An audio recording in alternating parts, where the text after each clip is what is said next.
Good afternoon, senators and staff, and welcome to today's session. Senators for Climate Solutions is pleased to welcome you to this important pre-COP26 briefing with Canada's Chief Negotiator. Bon après-midi, sénateurs, sénatrices et adjoints, et bienvenue à cette session. Sénateurs pour des solutions climatiques, sommes heureux de vous accueillir à cette séance d'information pré-COP26 avec le négociateur en chef pour le Canada. We will hear from our guest speaker, who will be presenting in both official languages. After his presentation, Senator Kuchar will moderate a question and answer period. We will be recording the presentation, but not the question and answer period. We want to share it with our colleagues. Nous allons d'abord écouter la présentation de notre invité dans les deux langues officielles. Ensuite, le sénateur Kuchar sera le modérateur pour la période de questions et réponses. Notez que nous allons enregistrer que la présentation et non la période de questions et réponses. Today, we are very fortunate to have with us Mr. Steven Kuhn. Mr. Kuhn is the Director General of Multilateral Affairs and Climate Change in the International Affairs Branch and Canada's Chief Climate Change Negotiator. Mr. Kuhn has also held positions within the Privy Council Office and Department of Finance, where he has focused on international finance and foreign policy. In these positions, he supported the Prime Minister at various G7 and G20 summits and was engaged in development and implementation of Canada's international climate finance contributions. He was also Canada's lead negotiator at the OECD on export financing restrictions for coal-fired power plants that concluded in the lead up to the Paris Agreement in 2015. At the Privy Council Office, he was responsible for coordinating several federal budgets and economic statements. And of course, there's much more to the man than what I have said. Monsieur Kuhn est le directeur général Affaires multilatérales et changement climatique à la Direction générale des affaires internationales, ainsi que le négociateur en chef du Canada en matière de changement climatique. Monsieur Kuhn a également occupé plusieurs postes au bureau du Conseil privé et au ministère des Finances, où il s'est spécialisé en politique étrangère et en finances internationales. Dans ses fonctions, il a appuyé le Premier ministre lors de divers sommets de G7 et du G20, et il a pris part à l'élaboration et à la mise en œuvre des contributions internationales au financement de l'action climatique du Canada. Il a aussi été négociateur en chef du Canada à l'OCDE relativement aux restrictions du financement des exportations pour les centrales thermiques au charbon, ce qui a abouti à l'accord de Paris en 2015. Au bureau de conseil privé, il a été responsable de coordonner plusieurs exposés économiques et budgets fédéraux. Monsieur Kuhn, over to you. Merci beaucoup. Et c'est un grand privilège d'être parmi vous aujourd'hui. Je suis aussi ici avec mon collègue Eli Abourezk. I'm also here with my colleague Eli Abourezk, who is the Deputy Chief Negotiator. And together we will present some information about COP26 to you, as Senator Coyle said, in both French and English, and would be happy to answer questions at the end. As always in speaking with new groups of people, we try to judge your relative knowledge and experience with COP. And I would expect that there is varying degrees of knowledge and experience from people who probably know COP better than I do, to others who may spend less time thinking about it than I do. So maybe I'll just start with a little bit of introduction, a very broad strokes introduction to what COP even is, and then we'll proceed into more detail on COP26, the particular event that is happening next week in Glasgow. So just with respect to COP itself, what even that construct means, of course, there is the UNFCCC, the United Nations Framework Convention on Climate Change, that has been negotiated through the UN system, and that group of parties has also negotiated most recently the Paris Agreement in 2015. And so at its core, COP, the Conference of the Parties, is a gathering together of the parties of both the UNFCCC system and the Paris Agreement to have an annual meeting to discuss the work that they conduct under those mechanisms. It is the group that organized, that negotiated the Paris Agreement in the years leading up to 2015, and now still meets together to talk about some outstanding elements of negotiation pertaining to the Paris Agreement, and I'll get into more detail in that shortly.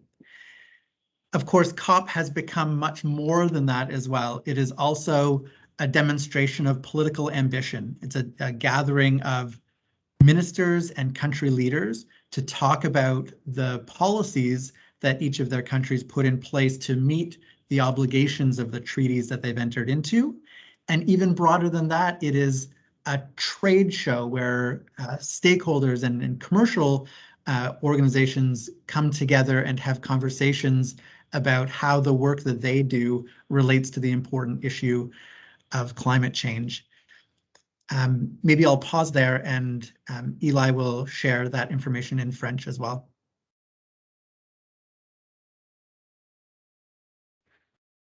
Merci Steve et bon après-midi, chers sénateurs. Comme Steve a mentionné au début de la présentation, on sait que votre connaissance de c'est quoi la COP peut varier. Certains d'entre vous ont beaucoup d'expérience et d'autres, c'est peut-être un enjeu quand même assez nouveau. Donc, juste pour qu'on commence un peu au début, c'est quoi une COP? C'est quoi la conférence des parties? Et sous le cadre de la Convention cadre des Nations Unies, la COP, c'est une réunion annuelle et c'est un rassemblement qui permet des décisions qui sont prises avec plusieurs négociations. Donc, c'est ce même rassemblement qui a permis les négociations qui ont mené à l'accord de Paris, donc en 2015. Et les discussions sur l'accord de Paris, en fait, continuent avec les COP annuelles pour prendre d'autres décisions qui sont importantes pour la mise en œuvre de l'accord de Paris aussi. Mais en même temps, la conférence des parties vraiment est une opportunité de rassembler tous les acteurs qui prennent l'action sur les changements climatiques, et c'est vraiment, c'est là où il y a encore une fois un rassemblement pour avoir des discussions sur les efforts globaux sur les changements climatiques, et en même temps d'avoir des discussions sur les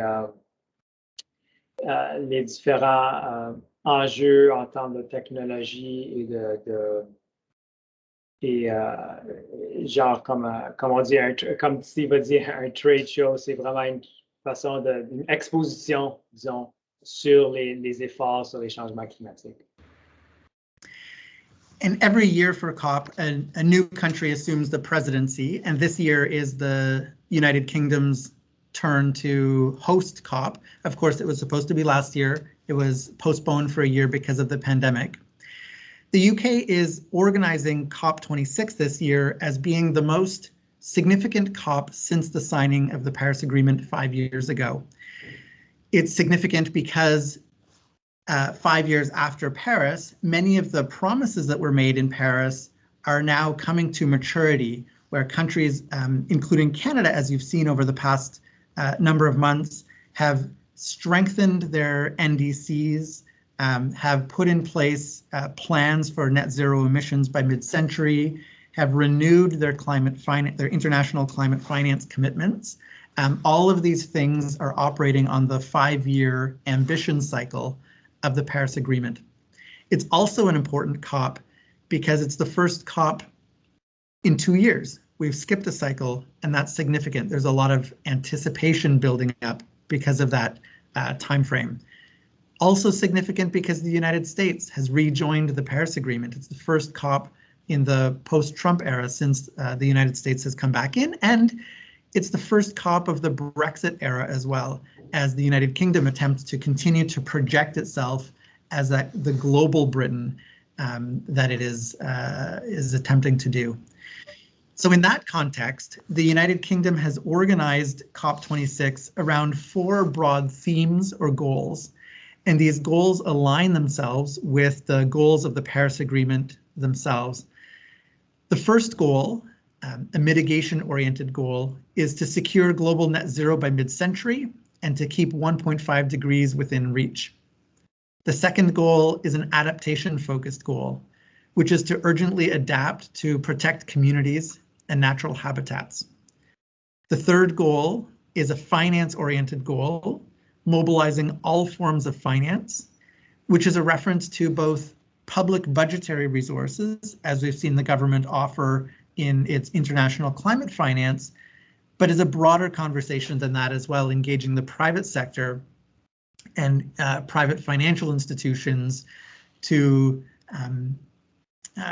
ensure that the financial sector is also actively engaged in moving towards Paris Agreement goals. And the fourth goal that the United Kingdom has set out for COP26 is a collaboration goal. It's working together to deliver on the 3 other goals that I've mentioned.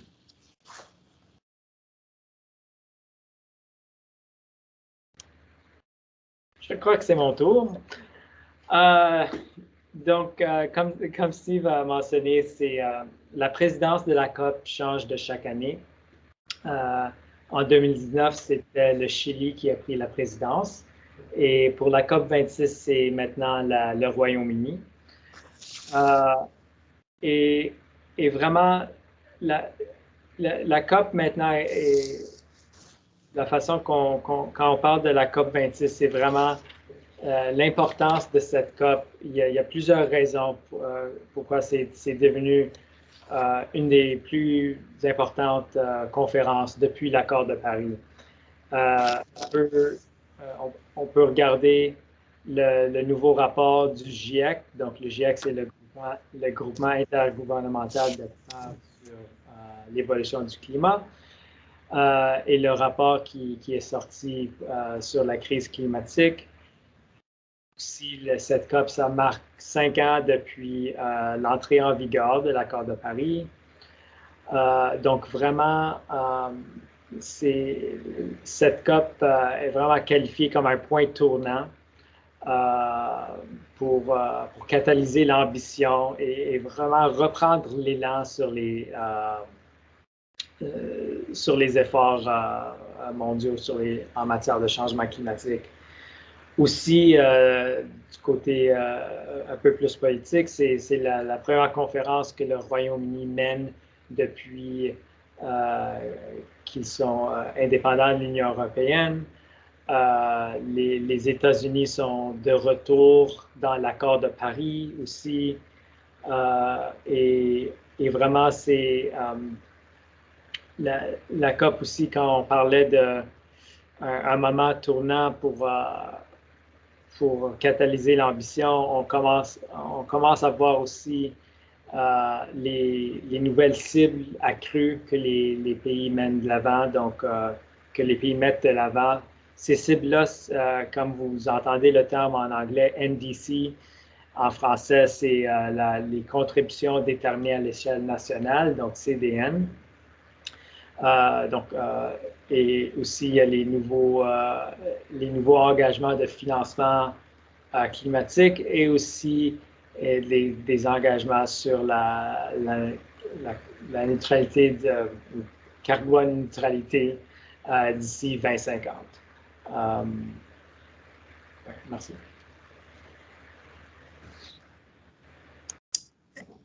Est-ce que vous avez parlé des objectifs de la Grande-Bretagne? Non, merci Steve. Et donc, avec ce contexte-là, c'est pour ça que le Royaume-Uni ont structuré la COP axée sur 4 objectifs. Donc, le premier objectif, c'est vraiment atteindre la carbone neutralité à l'échelle mondiale, donc d'ici à 2050. Et c'est vraiment, cette cible-là est vraiment pour garder l'objectif de Paris qui est de ne pas, pour que la température mondiale ne s'élève pas au-dessus des 1,5 degrés. On va garder cet objectif, ça reste à portée. Le deuxième objectif, c'est vraiment, c'est axé sur l'adaptation et vraiment protéger les collectivités et les habitats naturels qui vont être affectés par les changements climatiques. Le troisième objectif est relié à la mobilisation de toutes les formes de financement. Et finalement, le quatrième objectif, c'est vraiment pour travailler ensemble. Donc, c'est parce que pour les changements climatiques, c'est vraiment ça. Ça a besoin d'une réponse globale, une réponse collective. Et donc, le quatrième objectif, c'est vraiment pour travailler ensemble pour obtenir des résultats. Merci beaucoup. Et maintenant, je vais parler du programme en particulier. Now I'll speak about the specific program as we see it unfolding. For the first 2 days of COP, which will be November 1st and 2nd, there will be a World Leaders Summit that will be attended by Prime Minister Justin Trudeau, as he announced yesterday. And also the United Kingdom is expecting at least 130 other world leaders to attend the 2-day Leaders Summit element of COP. And that program will focus on a couple of formal elements. The first one is delivering national statements on behalf of representative governments. So we would expect the Prime Minister there to be providing a 3-minute national statement that provides an overview of Canada's climate change policy and experience. There are also 3 other plenary sessions that select countries have been invited to come and speak at. One of them is called Ambition Now, Progressing the Paris Agreement, where selected leaders will come and speak about the specific experiences that they have had within their countries that have successfully mobilized climate action. The second event is called Action on Forests and Land Use, which is a focus on a conversation particularly on forestry, but more broadly on the intersection between climate change and nature and biodiversity, ensuring that the interlinkage between those 2 important topics is well understood. And the last is called Accelerating Clean Technology Innovation and Deployment. And there will be a particular focus on specific sectors that are important for making climate action. For example, the energy sector, transport sector, steel sector, etc. And at this stage, countries are still working through, including Canada. Canada is still working through various elements of those events to make final determinations on where exactly the Prime Minister would participate and which of these declarations, Glasgow breakthroughs, Canada would be part of. Maybe I'll pause there, Eli, and we can focus on the World Leaders Summit, and then I'll talk about theme days after that. Merci, Steve. Donc, juste pour commencer le programme de la COP, comme on le sait en ce moment, le programme commence le 1er et le 2 novembre avec le sommet des dirigeants mondiaux. Il y a au-dessus de 100 dirigeants qui sont confirmés à être là en personne. Donc les leaders, comme on dit. Le programme officiel, vraiment, il y a 4 composantes. Il y a les déclarations nationales, donc les leaders sont donnés l'opportunité de faire une déclaration de peut-être 3 minutes et de parler un peu des priorités nationales sur l'action sur les changements climatiques. Ensuite, il y a 3 événements qui sont programmés à date et un, c'est sur l'ambition.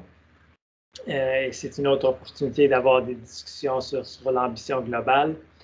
Un autre événement est axé sur les forêts et l'utilisation des terres.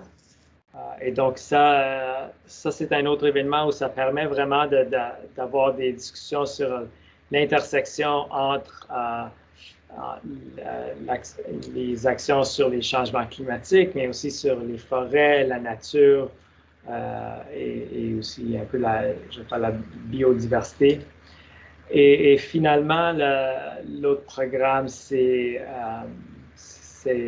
axé sur l'accélération de l'innovation et le déploiement des nouvelles technologies, les technologies propres.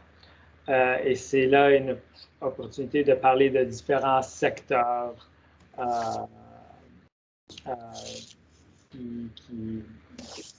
des secteurs qui sont prêts à avoir une lancée technologique, disons, comme l'hydrogène, par exemple. On continue de travailler avec nos collègues pour voir où le premier ministre va participer, mais ça, c'est plus ou moins les gros éléments du programme. Merci, Eli. So we'll just have two more chunks. We'll speak about the rest of the two-week program, the ministerial level program of COP26.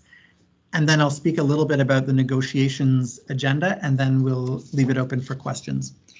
In terms of the remainder of the two-week period of COP26, once leaders are finished with their Leaders Summit on November 1st and 2nd, then the focus is on ministers and their program.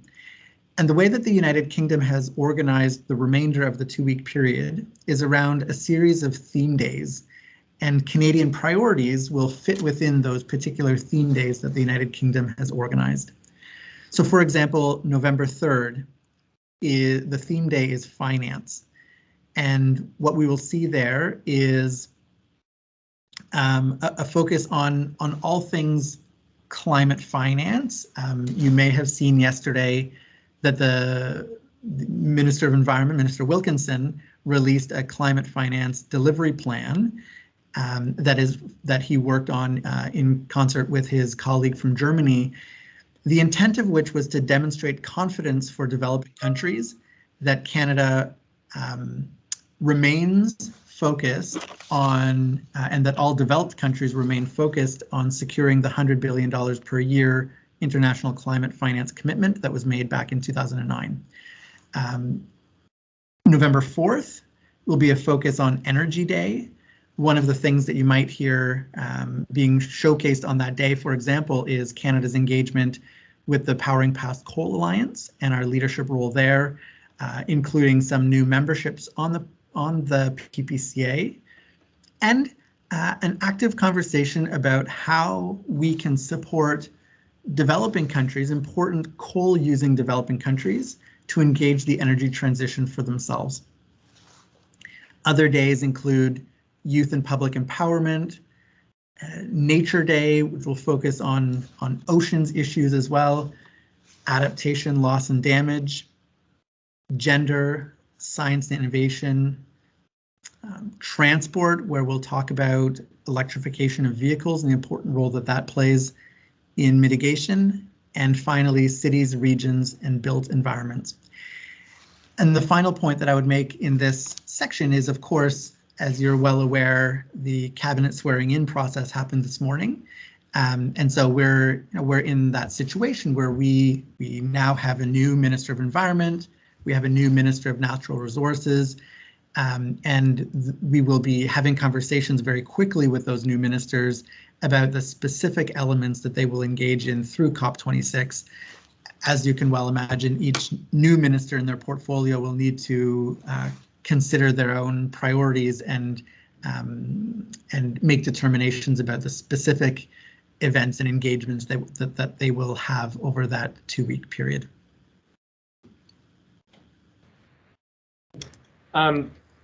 Donc, pour continuer, après que le sommet des dirigeants est complété, est fini, la COP continue plutôt au niveau ministériel.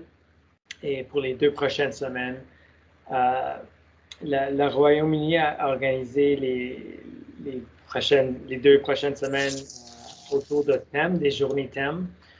Donc, par exemple, le 3 novembre, le thème, c'est la finance, donc tout aspect relié au financement climat.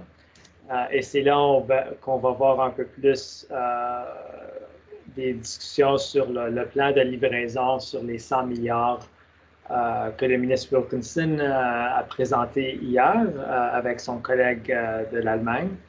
Donc, c'est pour démontrer comment que les pays développés vont atteindre cet objectif de livrer 100 milliards par année pour les pays en développement.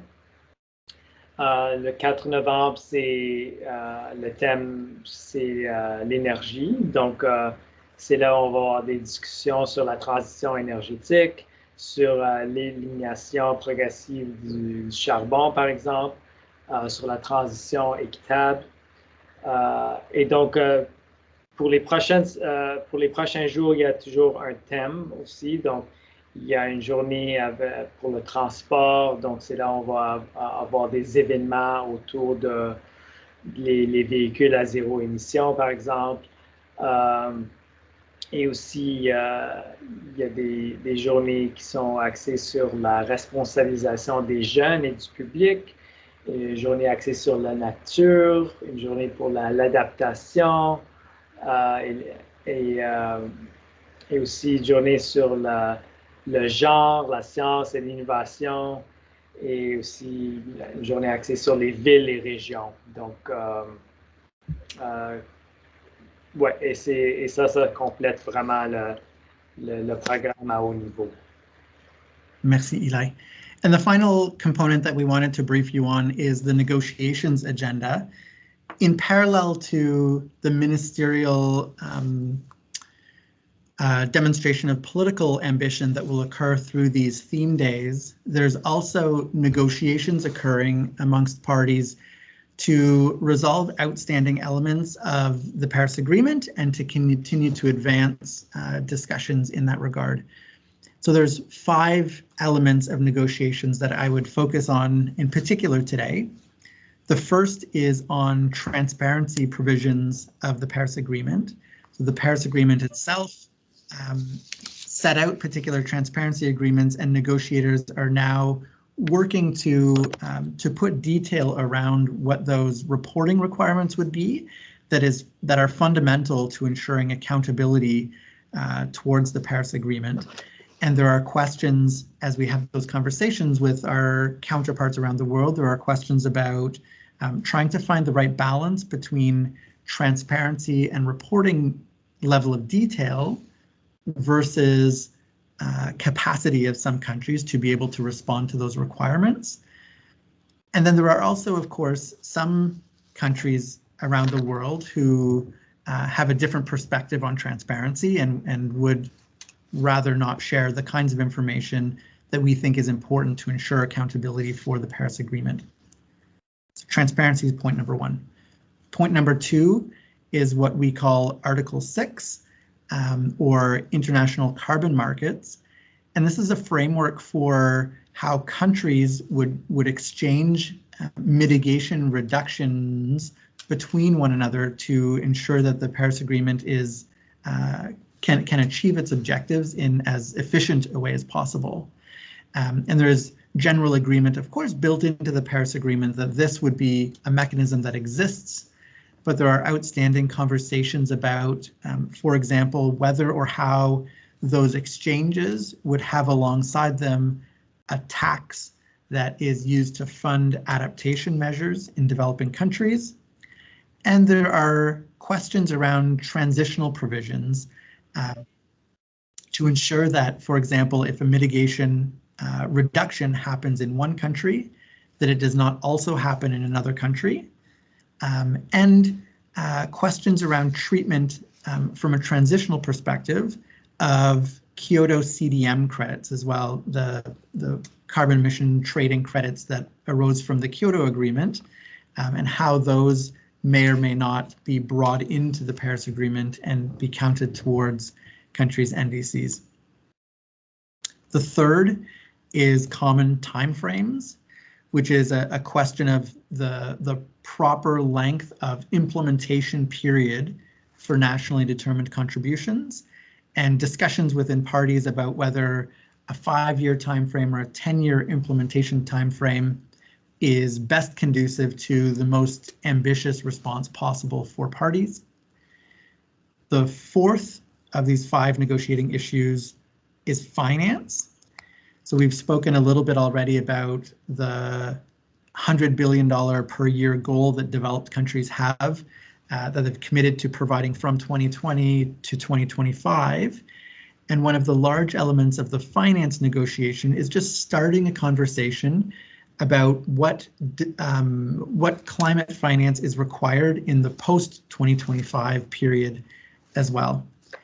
And finally, the fifth item is adaptation and loss and damage. And here there's a recognition that that countries, including vulnerable communities in Canada, are already feeling the effects of climate change, are already needing to invest in adaptation, are already needing to address loss and damage, and even more so in particularly vulnerable countries around the world, small island developing states and others.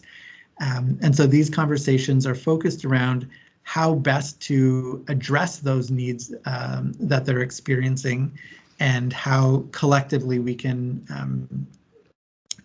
use the Paris Agreement to measure those responses and make sure that we are responding in the most appropriate way possible.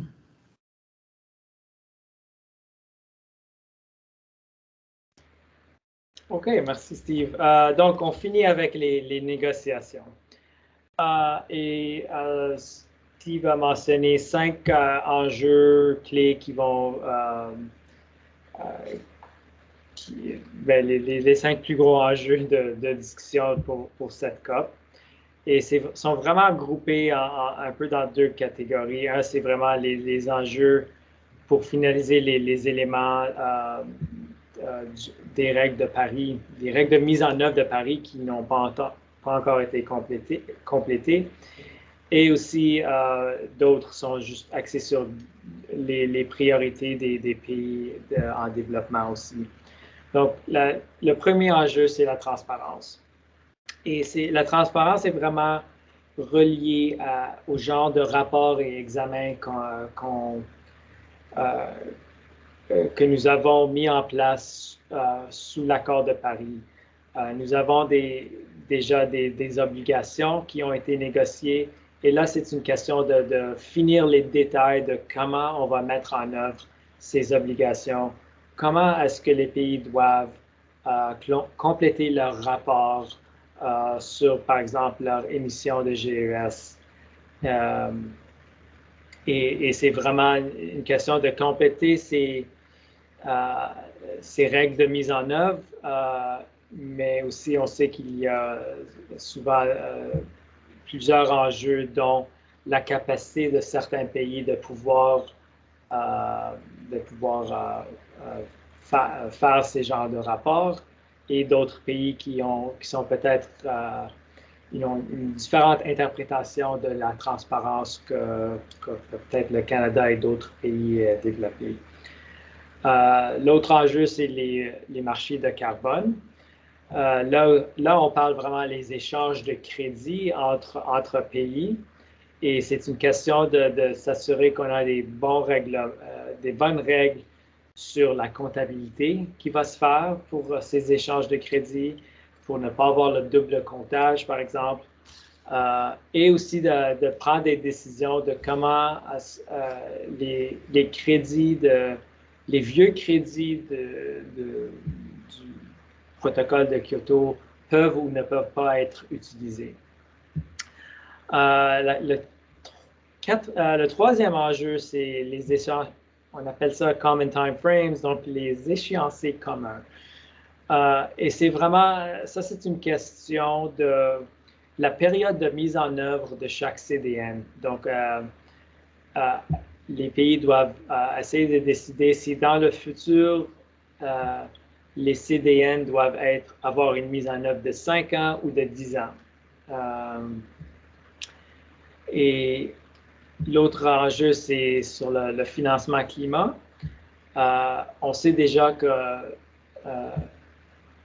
d'ici 2025, on doit décider sur un nouvel objectif pour le financement climat, un objectif collectif global de combien d'argent va être livré pour les pays en développement. Donc, à la COP26, on entame ces discussions de le processus de comment on va prendre cette décision d'ici 2025.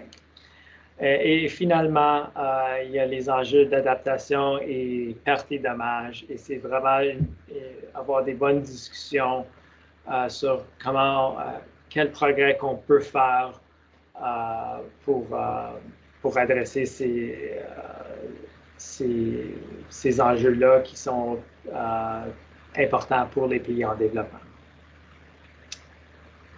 Merci, Eli. Et c'est la fin de notre présentation. Alors, nous sommes ouverts maintenant pour les questions. Great, and thank you to you both for